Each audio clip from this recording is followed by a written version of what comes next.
இன்னைக்கு ஒரு விடுதலை ஆயிடுச்சா? விடுதலை ஆயிருக்கு. பாருங்க, இந்த மகள் இரண்டாவது மனைவியா போய் கட்டப்பட்டு இன்னைக்கு செய்யின் ஆவியினால் கட்டப்பட்டு இருந்தார்.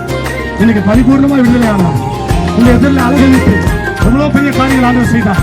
ஹல்லேலூயா, ஹல்லேலூயா. அபிஷேகம் தரணும் அவனுக்கு. நான் மைக் வச்சு அபிஷேகம் வச்சு பேசுறாங்க.